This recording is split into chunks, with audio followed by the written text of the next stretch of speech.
Welcome to the Devhouse Agency Podcast, your window to the metaverse. I'm Jim Welch, your host. My co-host today is Christian Black. Welcome, Christian. Hi. So today we're going to be talking to Pierce McBride about a cool VR project that he is working on. Super excited to dig into that. But first, it feels like a Dev Abomination day. So we're going to open with a Dev Abomination today. Oh boy. All right. So this abomination, it actually brings me weird joy to look at this image. This is on a project that we've all touched quite a bit, Christian even more so. So maybe you walk us through what's happening in this beautiful picture of balloons. Yeah, so this is a very exciting moment in Math Bandits. Usually when you shoot one of these cowboys, a few balloons will pop up that you can then shoot. But we had a fun bug where if you shoot one cowboy, every single one would infinitely spawn these balloon dust particles.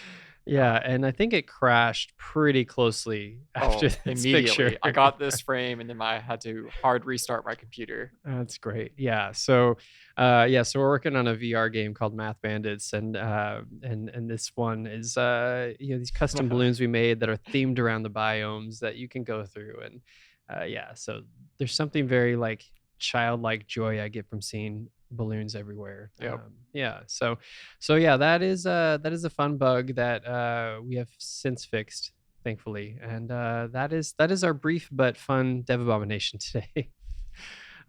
So fairly recently, not to date the podcast too much, but we had the Super Bowl, and the metaverse was a theme in the Super Bowl. Yep. It's very popular in pop culture right now. It's a movement. Obviously, this whole podcast is about it, so we believe in it. We're a part of it in the work we do. But it was cool to see, obviously, such a public platform kind of support this and get behind this. So there's a few different projects or a few different things that came through. We'll kind of cycle a few as we talk through behind us. One was a Miller Lite ad, and it's weird to talk about ads like they're progressive, but it is actually part of a larger campaign. So there's a place called Decentraland, a virtual place, a metaverse space where you can buy virtual plots of land and you can put stuff on that. So Miller Lite decided to purchase some land and make a bar there where they played this ad during the Super Bowl, and you can go there today. You can log in and find it. You can find a link on their website, and you can go and you can walk around there. I personally went in, and it's sort of like Decentraland as a whole. Like there's some very minor interactions you can do. It's not like a true video game in a proper video game sense. You can interact with some things. You can watch a screen that plays this ad. So it was done, I think, fairly well in the context of Decentraland. I do have some longings to see more from those kind of platforms, more interactions that are meaningful. But you can basically play like an Easter egg hunt on there. You can go through the space and you can like look for things and you get like a checklist sort of marked off. So that was interesting. Because that land is not cheap. If you go into Central Land and try to buy land, it's very, very expensive. Yeah. Obviously, for a company like that, maybe not as big of a deal, but it's still an investment for sure. So that kind of speaks to it. What our engineers just popped up. Who is our engineer today? We have two. We have Shay and Liam today. So what the cumulative team popped up here on our screen is a Meta ad. So formerly known as Facebook, Quest, formerly known as Quest, now Meta. This ad is precious, but very sad. So if anyone saw it, it's where the Chuck E. Cheese characters are kind of they're going out of fashion, and they're getting kind of taken away, thrown out. Gives me kind of like Toys R Us closing vibes. Questies. Yeah, it's so sad. And then so we watch this little guy go on a journey and get used as a mascot in various places. I think it also touches on a heartstring because he's clearly a dog, and like if you have a dog, you're like, oh, that's my dog. And he gets thrown from the side of a car. I remember this scene in Toy Story 3. Right. Yeah, like it's Toy Story 3. In the trash compactor. All they need is lava, right? That was, I think, in Toy Story 3. Yep. But yeah, thankfully some nice lady at the Space Museum saves him. And then a boy who, for some reason, thinks I should just leave my very expensive VR set here. He walks away. Maybe it belonged to the museum, but now our friend the dog enters the metaverse.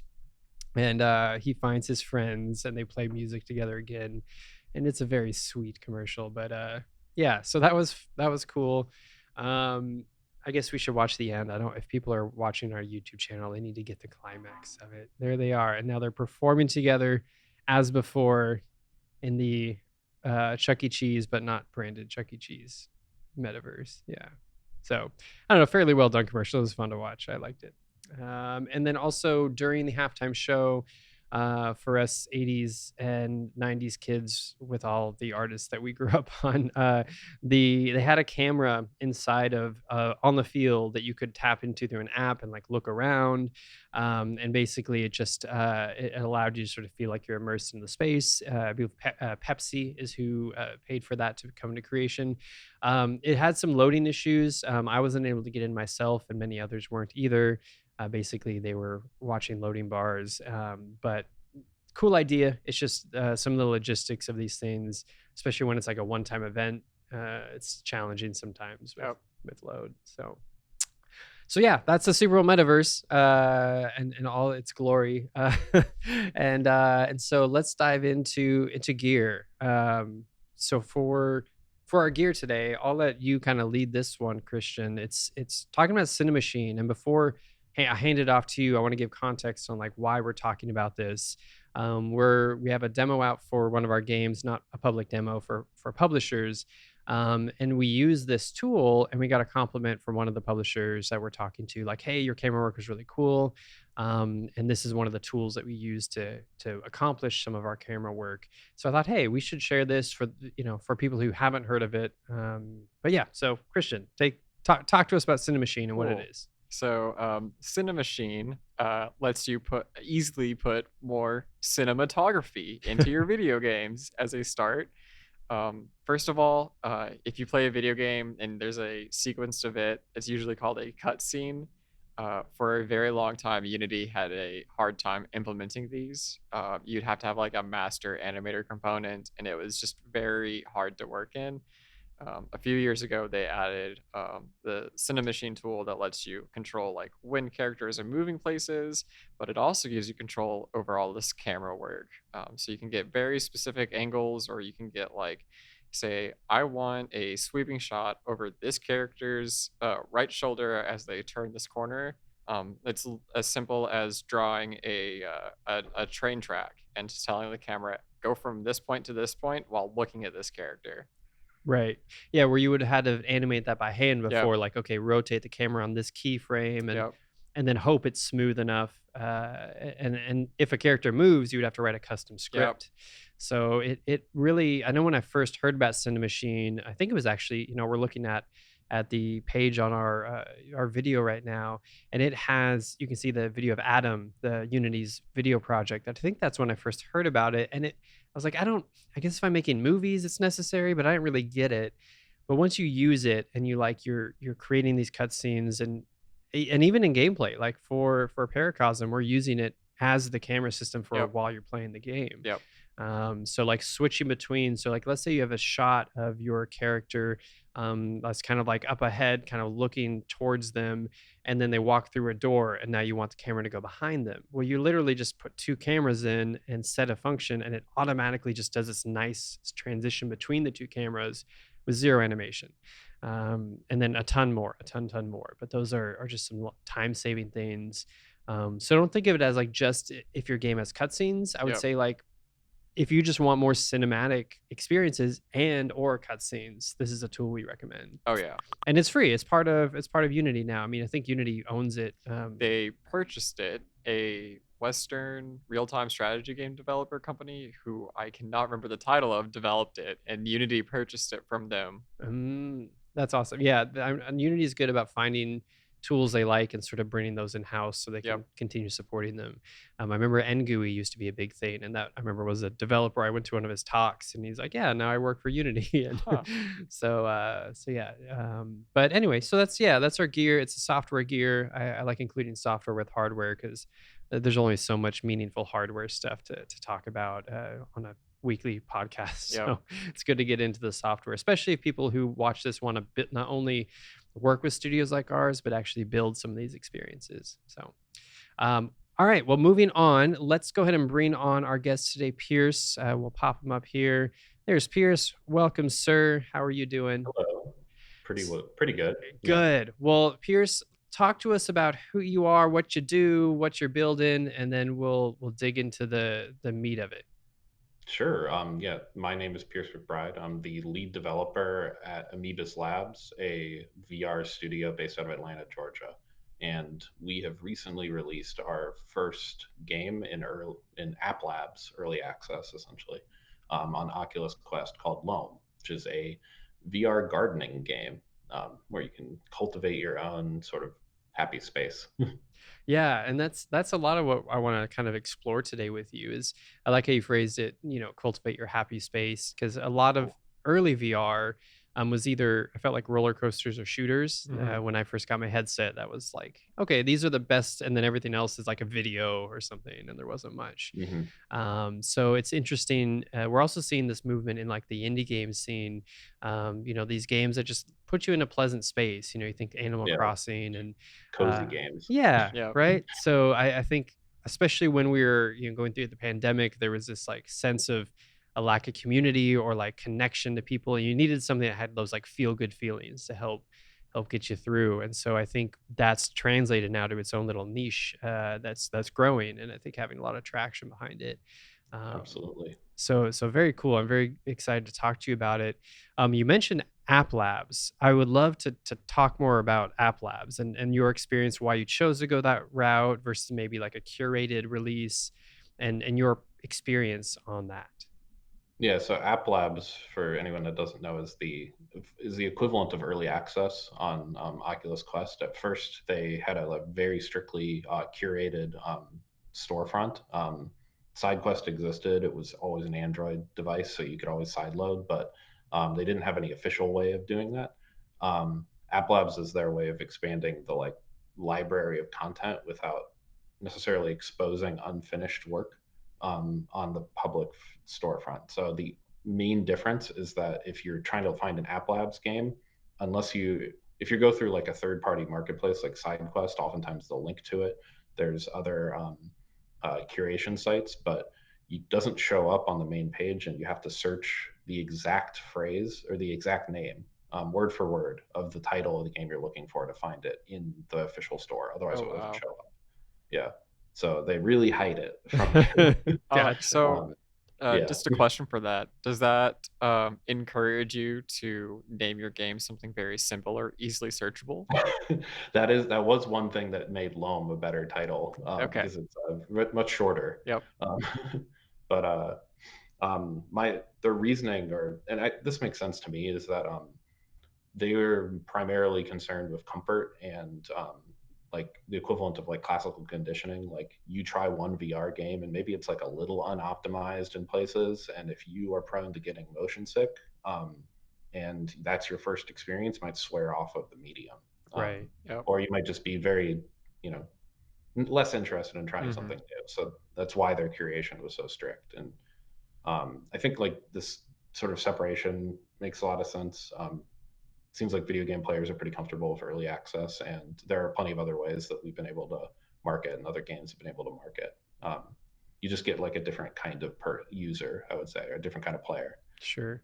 Um, How have you found that experience working with Meta so far in that? Is there like is it like the Apple Store where you release an app and they approve it and then you kind of there's no communication or next steps, or are they trying to curate you to eventually get on their curated well, store?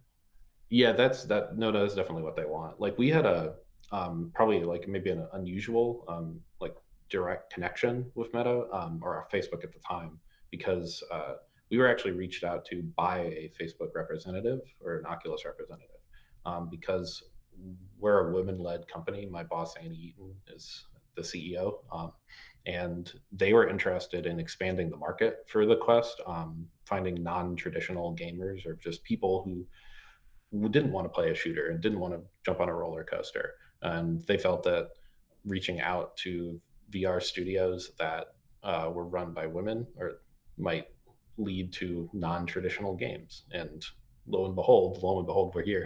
Sure. And I think it was it was a good strategy on their part because I can attest there's a few like middle-aged women who are play our game and are regularly on our Discord talking about it, Yeah. and a few good bug reports from them even. That's so cool. Yeah, Yeah. I'd love to know the design process, like how I don't know if like you joined the team after it was already locked in, or if you were there when you guys were like coming up with the design of the game, and sort of what made you go in this direction versus maybe another direction. Well, I mean, we knew that we didn't want to make a shooter, and we didn't. They sort of we probably would have gone this way anyway because my boss isn't like a traditional, I guess we'd call, core gamer. Hmm. Like so, we probably wouldn't have ever made a game like a shooting game or a zombie game or something like that. Hmm. But we it was kind of funny because like the process I started we started this process like right around the beginning of the pandemic in early 2020, and um I was there from the beginning, and when we were coming up with ideas around the same time Animal Crossing came out, Yep. and that was a huge inspiration for us and a big reason why we thought that there's something to the idea of customization, aesthetics driven, like personal space construction. Um, we had some other ideas that we floated around where you were like making potions as like a witch or things like that, when it was like a hair salon game. But this one seemed to like sit the best because we could look at this other game and say this like Animal Crossing is going gangbusters. It's selling consoles, and it's selling consoles to people that wouldn't normally play video games, Right. which anecdotally is true and by the numbers is true. Yep. My So mom bought a Switch Lite to play Animal yeah, Crossing. see, Like That's that's awesome. the I only had thing she'll play on that Switch Lite. I have some friends who like that's the only game that they really have like played, and they Yep. continued to play, and they got very deep into it. Hmm. So we felt like that was some trying to capture something about that, like that play pattern, that experience was the a good fit and something that didn't really exist very much. Like there's a few games that kind of played around this space, but not really on the Quest, at least at the time. Hmm. There's a few more of them have come out for the Quest since then, but I'd rather see the market expand. So Yeah. bring it on. Right, sure. Yeah, I like that you mentioned on sort of space customization and that idea that you want to sort of build an environment that's sort of yours. And I mean, that goes back many, many years, but immediately I can just think of like The Sims or any of these kind of games where you create something that you're like, oh, I want this here and that there, and this is my thing. And I think sort of topically with our podcast, I think that's a very metaverse sort of a solution, whereas as we're kind of creating digital identities and with Alloy being on the cover of Vanity Fair, it's like, oh, we have digital people now that are seeming important. So I think that idea of I want to make a garden and I want to plant my tomato bushes here and I want the gnome here because that's how I see it. That I think has a really powerful connection to people before the metaverse, and now we can become hopefully inside of it, whether it's through VR, and hopefully that can be interconnected with other experiences into a larger universe, and you can definitely. take your tomato maybe and eat it in a different environment or something. Yeah, or Transfer you it to get your like Minecraft. you buy loam, you get the loam farmer's hat, and you can wear the loam farmer's hat in somewhere, some other Right, Yeah. yeah, game or something like that. Like yeah, represent. there definitely seems to be like Ah. customization and aesthetics and like personalization is, from my perspective, seems like a growing portion of the metaverse of Hmm. just games in general. Like Hmm. it's the entire business model of Fortnite, and it seems to be very important to a Right, lot of people which skin they have in the cloud of having that particular skin. right. So I kind of see it the same way. You're right, like making it a space that you can customize and like exist for yourself. Mostly, it's just been like avatars so far. Like Horizons is kind of pushing in this direction. There's a few other like farming slash like customization games, but it's definitely it's a challenge to get those things on Quest. Right. Yep. Yeah. So, Christian, what is your feelings? I want to talk more about like the genre. So, like separate from the hardware or the platform, Hmm. just the genre of and I forget the term, but we were talking about it even earlier today. Uh, It- Wholesome wholesome games. games. Yeah. Like Oh yeah, yeah. Yeah. There's a whole just Twitter So account for it. uh, yeah. And so like just the idea of wholesome games and how you see that fitting in the industry. Just what are your feelings about it? Man, so with wholesome games, I think generally the first requirement is soft colors. Mm, And then the second requirement is having uh, a f- your gameplay loop having not with as minimal negative feedback as possible. sure. Yeah. Uh, And often I feel like anthropomorphic animals, yeah, like that's a put common theme. I There's remember usually animals somewhere in there. a Yeah. BBC talk I watched said if you're making a wholesome game, put a face on everything. It always makes it twice as cute. So like if everything in the room is smiling at you, you're not gonna have a bad time. That's funny. I can see that totally Mm-hmm. working. And it's funny, I was rewatching your trailer this morning, Pierce, and I was like, and I said it jokingly, but I'm kind of half serious. My favorite part was when you wave at the turtle, and I was like, that just makes me feel good. Like I want to wave at a turtle. Yeah. Yeah, Like, that's like it's like hopefully the thing like that I mean, my hope, and it seems to be like kind of working out in this way, that like there's some interactions that are just like more obvious or simpler to Mhm. explain in VR. Like that's one nice thing about not needing to have a controller. Like that's kind of a maybe a more complicated object to learn. At least I can observe it when I hand my controller, like a video game controller, to my parents or something like that. But knowing how to wave, you just wave. Yep. Knowing right. how to like dig, you just dig. Um, so like these, with any luck, it'll be a little bit easier to onboard people into these kinds of games because they'll need to learn less and maybe operate more, as long as we design it right, operate more by how their body works. Oh, that's Right. interesting. Yeah. What are some of the, I guess, mechanics around? So obviously you're planting, you're digging, you're customizing placement of objects. I did notice there's the machine where you're getting items from. Yeah. Talk to us about some of the game flow and mechanics around the experience.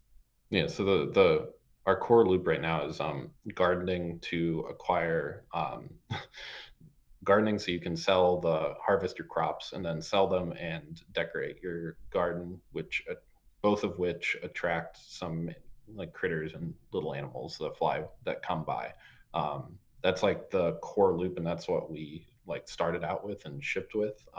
It's kind of like you asked earlier why we picked App Labs, and from our perspective, both getting kind of some first impressions and figuring out what's working and what's not um, is helpful from the development process, hearing from our players, but also um, starting with that like base. Like that's why we went with App Labs right now, because like this is what we're considering like the base of this system. Like, and are planning on expanding it with additional features as we go along. We've got some in our heads that we know we want to implement, and we're already working on them. And then there are some that we are taking feedback from players and trying to integrate what they would expect to be able to do or what they would want to be able to do. Sure.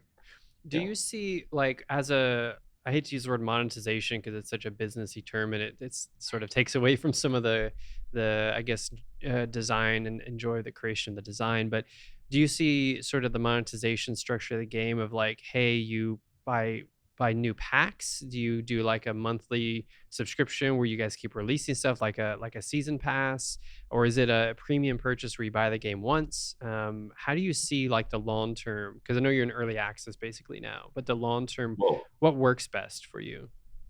Well, for us right now, we're planning on keeping any additional purchases until releasing on the Oculus Store, because I mean, the people who are buying it now are treating it like they're doing functionally some testing for us when they tell us things that they don't like or do like, or they tell us about a bug. But post that point, we see the DLC packs of new like objects, new decorations, new Hmm. plants being the most viable route. We have some like I sort of longer term like feature packs that we've considered.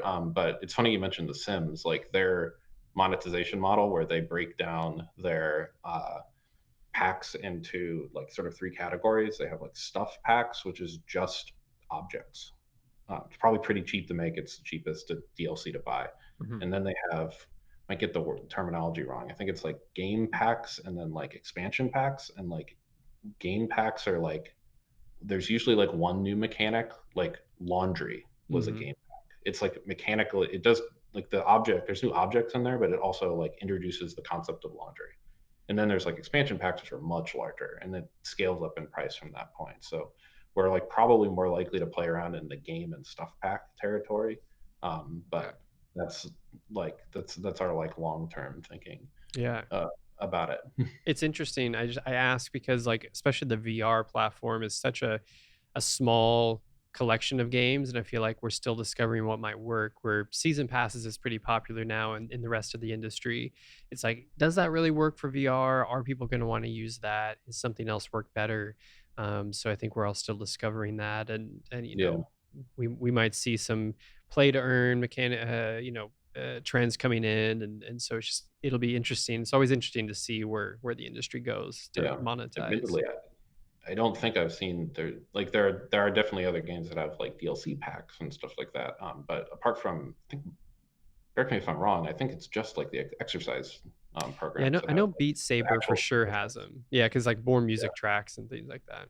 yeah, they definitely sell them individually. But like I know Supernatural does a subscription, but Mhm. like, and I think maybe Fit VR might, but or Fit XR, Yeah, but FitXR uh, now yeah, switched to a yep, and like yeah, the what was it, the one you mentioned before, yeah, Supernatural, Supernatural, yep, that's also a membership, yep. So, yeah.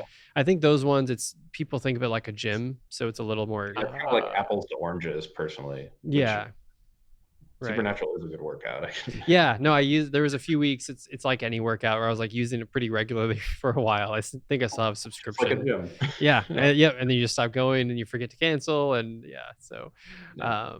but very cool. Well, so I guess I wanna give you a little space to do the, like, formal, like, "Hey, find us here." So if people wanna find the game, and or talk to you or your team, what's the best way to get a hold of you guys? Yeah. So we are. So Loam is the most important thing I'd say. So we're Loam Game at on Instagram and Twitter. Um, if you search Loam Sandbox directly into the Oculus storefront, you should be able to find our game. But we're also on SideQuest. If you just search Loam Sandbox or Loam, we should show up as It's well. Um, LOAM, right? yeah, LOAM. That's a good point. Like, they might LOAM. sound it It's out, like yeah. fertile soil, but yeah, Loam, LOAM. And our company Twitter is Amoebus Labs, at Amoebus Labs on Twitter and Instagram. And I'm McBride Musings on Twitter. Then Awesome. Well, we'll link all that in our description, but it's if people are driving and listening, it's always good to make sure they can hear where to find you guys and get your game. You're actually the first person we spoke to that have tried the new app system, so it was really cool to hear about that. And I'm actually excited to potentially try that as well as a studio, because I know the curated only store is super walled garden. It was super hard to get into, so this is great that they've yeah, added this new Yeah. platform. Perfect. Pierce, well, thank you so much for your time. Really enjoyed having you on. We'll have to make sure to bring you on another time for an update or a new DLC pack, or the next time something cool shows up to talk about. game two maybe. Yeah, absolutely. Great. Well, have an awesome day, Pierce, and we'll talk to you soon. Thanks. All right, take care. So yeah, wholesome games, feel good games, cozy games. I think all kind of mean the same thing. Yep. So, I want to play them more as I get older. I think I want more peace. I think I've had this conversation with the team before that as a kid, I didn't have a lot of control Mhm. over. No kid really has a lot of control over their life. So it's like we want games to give us that like power experience, even if it's not like a power fantasy per se, but like I can make choices that are Yep. meaningful. And then now I spend my day making meaningful choices, and I want to just disconnect or unwind or relax. And I guess for some people, sometimes that can be those like beat 'em ups or shooters, and they can help you just disconnect. Mhm. But I think there's also something, and depending on your personality or either way, these wholesome games can give you that Yep. really well. So I'm a big fan of the genre and where it's going, and it's exciting to see VR take that Oh, space. yeah. So hopefully, we see a lot more games like this, and not just in VR, but taking that, and not just in games, but taking that sort of wholesome feeling, and maybe we consider that when we're doing UI and UX design for apps Hmm. or for AR. And it's like, how do we make the user, if it's not a video game, how do we make the user feel nice and have those warm fuzzy feelings? Hmm. Could be an interesting trend in UX that we might see coming Yeah. through. A little more comfortability on the Yeah. focus of UX more so than just like, here's the flow first. Yeah, you think usability, you think utility, what doesn't confuse people. I Hmm. mean, that's a lot of, like, clarity is kind of the most important thing I've found currently in UX, but we don't talk a lot about, like, how is the person feeling? Hmm. Sometimes you do on really big projects, but that's definitely a secondary Yep. concern. So wonderful. Well, this has been the Devhouse Podcast. It's always great having these guests on and join us and talk about their cool stuff. Looking forward to our next episode. But until then, make sure you subscribe to catch up more. See you later.